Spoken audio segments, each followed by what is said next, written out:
Good morning. আজকে বাড়ি থেকে আসা প্রায় 7 দিন হয়ে গেল, আর এখন অল্প অল্প বাড়িটাকে মিস করছি।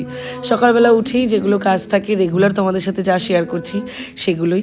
তো আজকে ছিল ওদেরকে একটা প্র্যাকটিস করানোর ডে। তো ওরা বলছিল দিদি তুমি আরেকবার আমাদেরকে দেখাও, যাতে আমরা আরও ভালো করে প্র্যাকটিস করতে পারি। আমার ক্লাসে কিন্তু ওরা যতবার চায় প্র্যাকটিস করতে পারে, আর প্র্যাকটিসের প্রোডাক্ট কিন্তু আমরাই দিই। তারপরে আজকে ব্রেকফাস্টটা করা হয়নি, কারণ আজকের ব্রেকফাস্ট আমাদের জন্য অনুপ নিয়ে আসছিল, তাই আমরা একটু লেট করে ব্রেকফাস্ট করছি। তারপরেই ওদের প্র্যাকটিসের পালা ছিল, ওরা প্র্যাকটিস শুরু করে দেয়। আমাদের ক্লাসে কিন্তু কোনো রেস্ট্রিকশন নেই যে তুমি এতটা প্রোডাক্ট ইউজ করতে পারবে না বা এটা না ওটা না। আমরা সামনে সবটাই দিয়ে দিই, ওরা যতটুকু ইচ্ছা ইউজ করে নিজেদের মতো প্র্যাকটিস করে। আর ওরা যদি রেগুলার প্র্যাকটিস করতে চায় আমরা কিন্তু রেগুলারই প্রোডাক্ট দিব। ক্লাসটা শেষ করে আজকে আমরা গেছিলাম অনুপদের বাড়িতে। অনুপ অনেকদিন ধরেই বলছিল যে দিদি আমাদের বাড়িতে চলো। তো আমরাও মানে রুমে থেকে থেকে বোর হচ্ছিলাম সারাদিন ক্লাস কাজ এগুলো নিয়ে। তো আমরা ভাবলাম যে চলো তাহলে আজকে অনুপদের বাড়িতেই যাওয়া যাক। তাই আমরাও ক্লাসটা করিয়ে সাথে সাথে বেরিয়ে পড়েছিলাম সবাই মিলে। আর অনুপদের বাড়িটা জলপাইগুড়ি থেকে একটু ভেতরে, তাই আমরা টোটো করে চলে যাচ্ছিলাম। অনুপদের বাড়ির ওখানকার পরিবেশটা বেশ ভালো, মানে শহরের থেকে একটু আলাদা, তো ভালোই লাগে। তো আমরা ফাইনালি ওদের বাড়ির রাস্তায় পৌঁছে গেছি।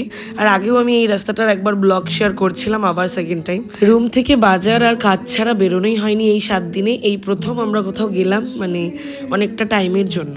তো ফাইনালি ওদের বাড়ির সামনে পৌঁছে গেলাম। ওদের বাড়িতে গিয়েও অনেক মজা করলাম, মানে ওদের বাড়িতে ঢোকার পর থেকে গল্প করতে করতে কখন সন্ধ্যা হয়ে গেল বুঝতেই পারিনি। সন্ধ্যার সময় আমরা ব্যাক করেছিলাম, আর এই যে আমরা গেছিলাম মোটামুটি 3টা সাড়ে 3টার দিকে। তারপরে তো গিয়ে ওর মা আমাদের আদর যত্ন শুরু করে দেয়। আর এদিকে অনুপ কোনো একটা কম্পিটিশন থেকে এগুলো জিতেছে, তো আমি একটু পড়ে দেখাচ্ছিলাম, মানে ও আমাদেরকে দেখাচ্ছিল, তো আমি বললাম দে দে আমিও পড়ে দেখি একটুখানি। তারপরে ওকে দিয়ে দিলাম, ও কোথায় ফার্স্ট রানার আপ হয়েছিল সেটাই আমাদের সাথে শেয়ার করছিল। দুপুরবেলায় গিয়েই আগে তো শরবত খেয়ে নিলাম, তারপরে চা খেলাম। চা খেয়ে দেখো এটা দিনের ফুটেজ, আর গল্প করতে করতে এর পরের ফুটেজটা দেখো রাত হয়ে গেছে, মানে আমরা এত গল্প করেছি যে রাত হয়ে গেছে।